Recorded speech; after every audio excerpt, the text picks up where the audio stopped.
Okay, so today we're going to read chapter 4, which starts on page 42.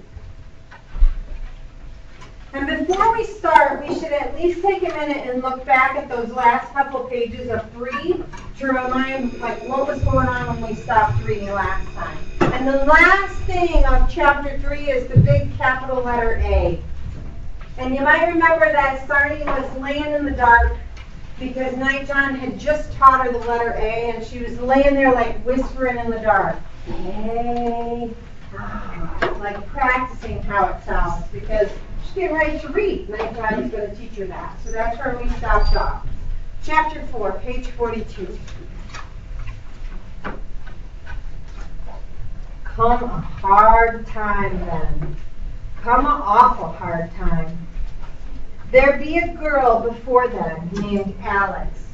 She slept in the other end of the quarters, and as soon as she got big, she went to work in the fields picking and hoeing. But she was addled in the head. Do any of you know what the word addled means? Or based on that sentence, if it says she was addled in the head, do you have a guess what it could mean? Yes? Crazy. Crazy. Any other ideas? Tristan? Maybe hit. Maybe hit in the head. Any other ideas? Well, here's the definition for addled. Addled means unable to think clearly or confused. So in her head, she can't think clearly or she's confused. And also, the second definition is rotten. So rotten in the head. So this girl, Alice, had a hard time thinking clearly and sometimes felt confused. Any of you ever feel like that? Do you ever have a hard time thinking clearly? Okay, so she was addled in the head and had a hard time concentrating and thinking clearly. So look at what happened. She was off dreaming sometimes. And Mammy said one day they would sell her. So I picture this girl out in the field working alongside everybody else, running her little hoe or her rake or whatever tool or shovel, whatever piece of tool equipment. And can you just picture her like standing that tool up and kind of like resting on it? Like resting her chin and daydreaming off in what's going to happen? You know, she's probably going to get whipped. She's probably going to get yelled like, I got to work, right? But she's always doing that. So is she valuable in the field? No. No, and that's probably why Mammy says she's going to be out of here. They're going to sell her. Watch what happens. But her body was all right. And they in the White House decided she'd be a good breeder. So they set her for that. She didn't take well to it and fought. And they tied her to make it happen in the breeding shed back of the quarters. But it went bad on her head and her thinking. And when it was done, she was worse than before. Had some students ask me, does this mean that they raped her? That's exactly what this means. When it says that they tied her up in the breeding shed and did this anyway, even though she fought it, that's exactly what they did to her.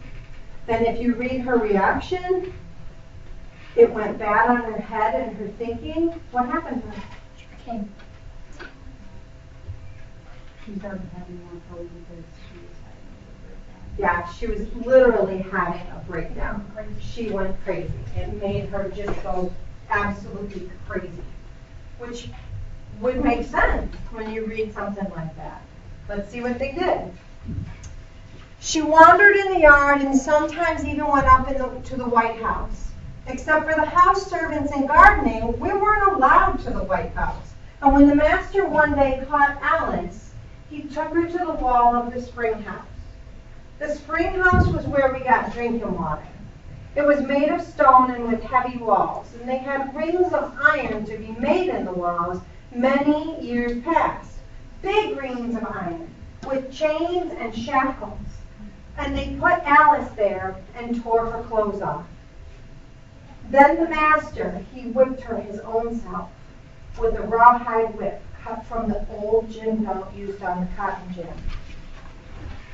Sometimes he doesn't whip and makes a field hand do it and stands with his pistol in his belt and smiles.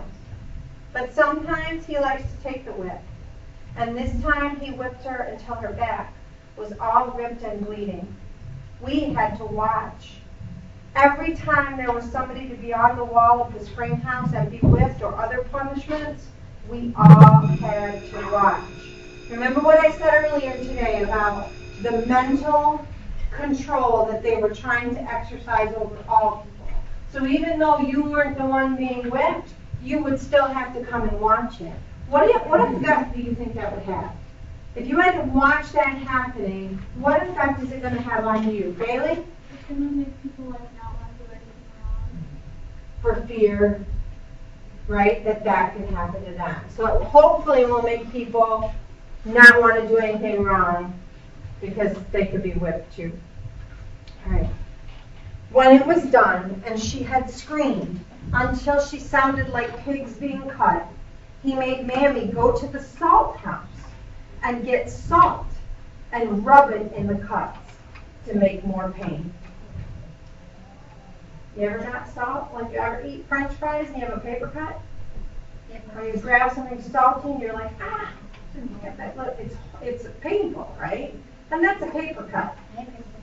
This woman has cuts probably worthy of stitches, and he makes Mammy put salt inside her cut. Now, Cayman had something interesting to say about this. It's actually kind of smart if you think about this.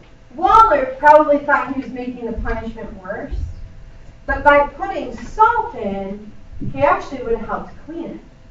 Like salt would have a cleaning effect on the wound, where it would make the punishment worse, but it may have actually helped it heal. I never heard a sound like that.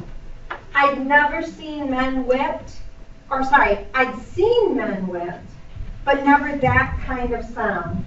Cutting like that, high and higher until it whistled in my ears. And then he left her to hang there until the next day. The flies, they came, and Mammy went out and covered her back with a cloth and kept some of them off so that they wouldn't make maggots in the cuts. Next morning, they took her down, and there was some maggots, but not so bad. I helped Mammy clean Alice. We took her in the quarters, and Mammy, she rubbed grease on Alice's back. And I sat and held her hands because she kept trying to reach around and push Mammy's hands away. All the time, she don't say anything. Not a thing. Not even the silly things that she used to say. And when we were done, she lay on the floor in the corner like she was broken. Broken inside. Mammy made her some root tea that smelled of bark, but Alice wouldn't drink it. She just lay there all night and the next 3 or 4 days. During that time, John came, and I talked to him about A and traded tobacco with him. For 2 nights, he didn't do no work on the trade, and we went to sleep right after the trough because the master worked him so hard.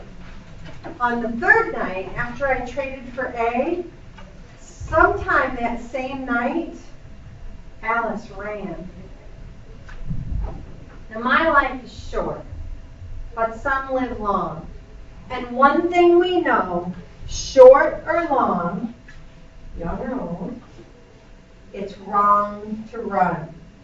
Not wrong because it's wrong, but wrong because nobody ever gets away. I've seen 2 try it. Both of them men.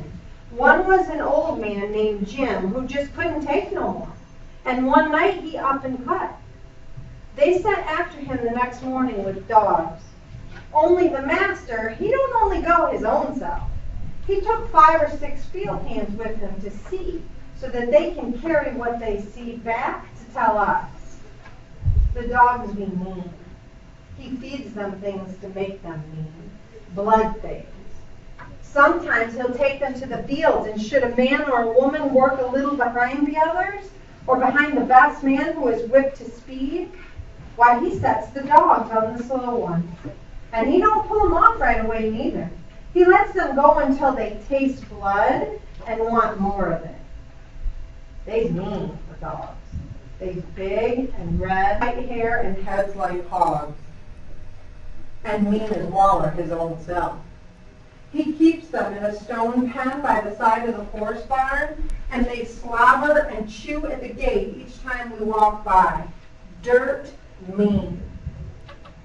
Jim, he ran at night too, but it didn't help. The field hands told us later. He cut and ran down to the river, ran in the water for a goodly distance, and then on top of a fence rail for as long as the fence ran, and then dropped to the ground and just moved. The dogs followed him all the way. The hand said one dog even got up and ran on top of the rail of the fence. Only took a half a day and they caught Jim. The last bit, when he heard the dogs singing him, baying on him, Jim climbed a tree. Problem was, the tree wasn't higher than he could reach nearly. And as high as he got, the bottom of him hung down where the dogs could reach him.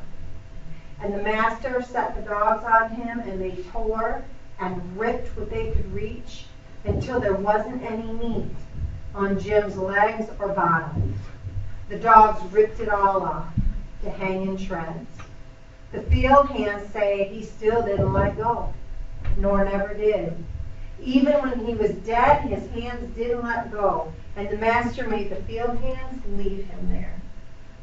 They some wanted to take Jim down and bury him, but he made them to leave him that way, hanging by his hands in the tree for the birds to eat. Second man was young, name of Polly. He wasn't a big enough hand to be allowed to be a breeder in the quarters, and so he went to look at it. He snuck away and met a girl at a plantation down the road a piece, and they sat in the moonlight with each other some nights. Polly, he made it back before wake-up time every night, but one, the last one. He fell asleep in his girl's arms, fell asleep in the moonlight. So they from the White House sat out with the dogs, and Polly, he didn't run or try to get away. He was on his way home, but they let the dogs to have him anyway. Tear him up to bleed, but not kill him. And then the master, he tied him down and cut him like he did the cattle so that he wouldn't run to girls no more. But the cut went wrong, and Polly, he laid all night and bled to death without ever making a sound in the corner of the quarters.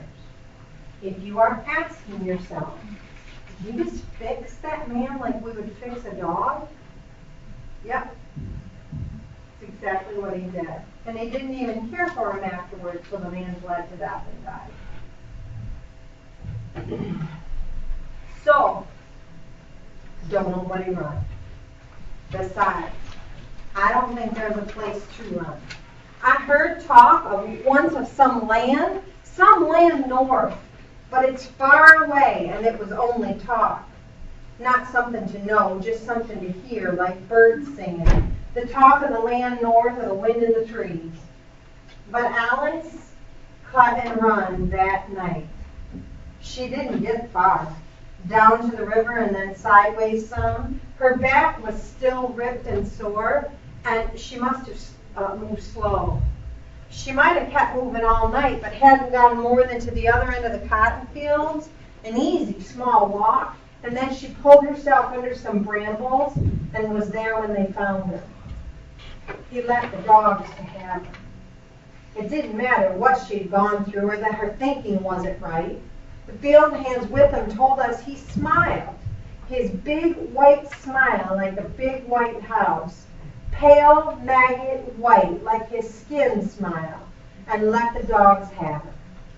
She didn't fight them or try to get away, and they just tore at her until her whole front was torn and gone, and she was bleeding from the chest.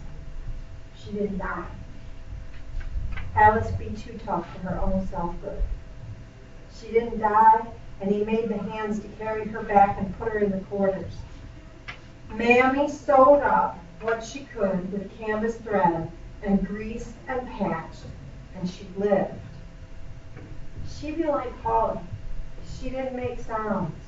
even while Mammy was pulling at the torn flaps of skin and sewing them on her chest. Not a sound, just stared and stared at the wall. That night, John called me as he came past where I was trying to sleep. Tobacco girl. Time for another letter. I had been all day helping Mammy and was tired and sad for Alice. How'd she be at the other end of the quarters? But I went just the same. I still had 2 letters coming from that first pitch of tobacco. And he was sitting on his heels in the open doorway. I squatted next to him. What's the next one? He used the stick with the sharpened end on it and wiggled it in the dirt. 2 half circles. B, he said. It'd be B. That sounds crazy. Well, that's how you say the letter, B. It's for B, or B, or buh, or boo. That's how a B looks, and how you make the sound. I made it sound in my mouth, whispering, so where's the bottom of it? I swear, you always want to know the bottom to things. Here it is. It sits on itself this way, facing so the 2 round places push to the front.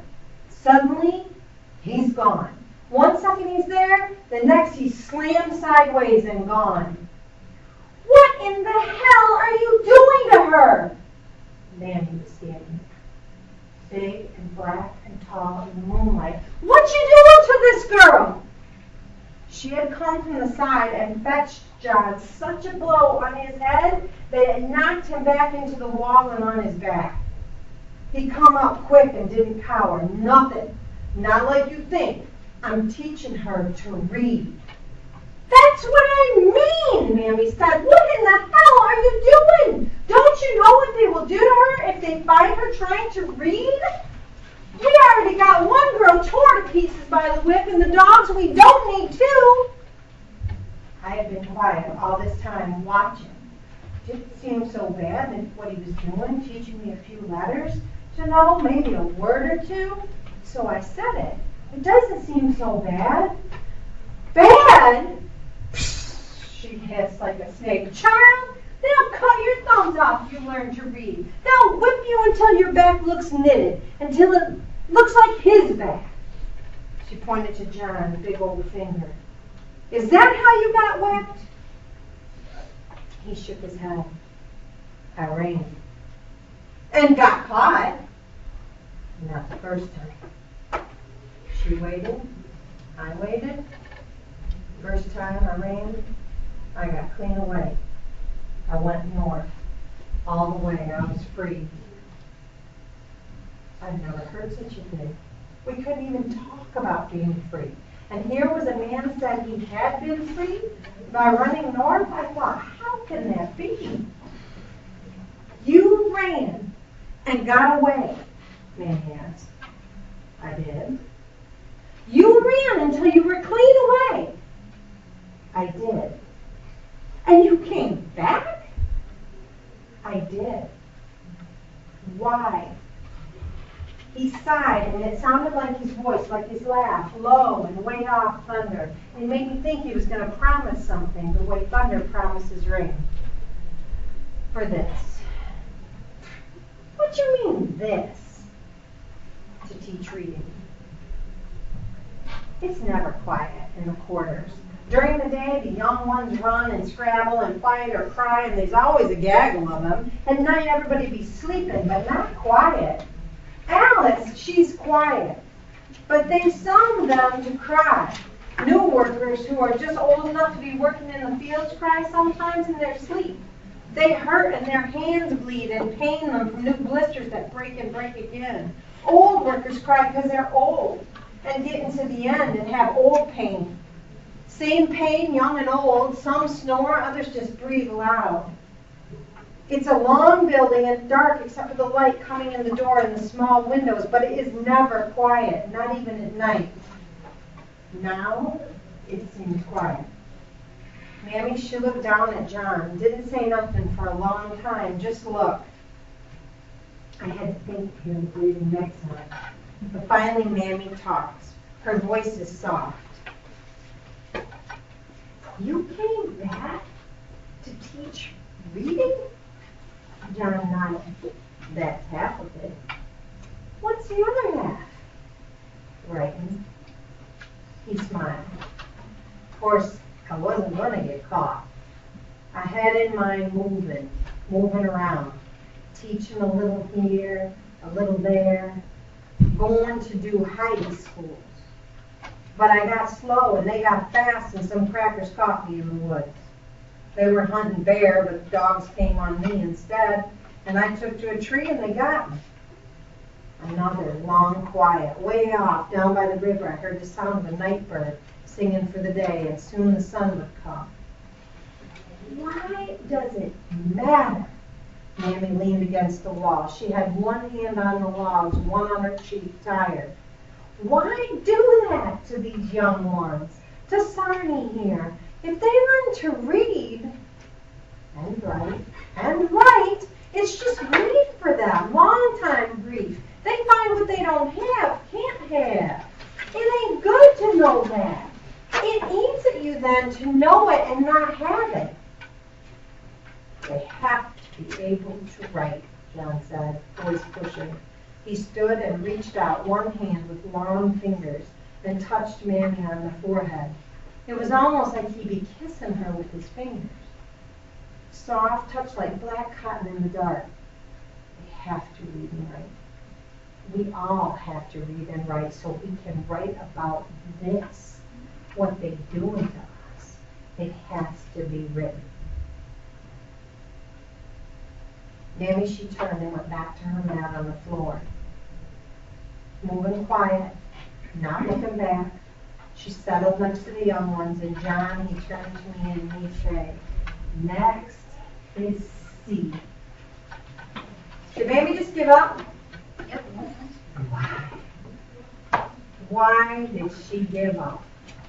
Why did she not snatch Sarnie away and go, come on, you're going to bed, this is hogwash, this is crazy. Why did she give up and leave Sarnie there with NightJohn? Raise your hand if you think you know why I won't call on you. Raise your hand. I promise not to call on you. Raise your hand if you think you understand why she turned away and let it happen. Okay, now raise your hand if you want to tell us. Why do you think that? Because she knew he was right about like the learning things. Absolutely. She knows the only way. I mean, even if we don't live through this, someone has to tell our story. Someone has to be able to go on beyond us and make sure that people know. I'm ashamed of all this about my country. It makes me sad. This is a disgusting chapter. But he's right. If he didn't do this, if people didn't take the risk and make sure that slaves could report and remember and tell what happened to them, then this would all just stay a dirty little secret. And it shouldn't. It shouldn't any more than like the Holocaust. It's very similar, isn't it? This is gruesome. Some of this you might even say was worse than things you read about in the Holocaust. There are some horrifying images in that chapter. It's the worst one I have to read to you. The one of the hardest ones. So let's make a few notes before you leave. I'm going to ask you to turn in get out your little history mark, think mark thing, and let's just work a little bit on that.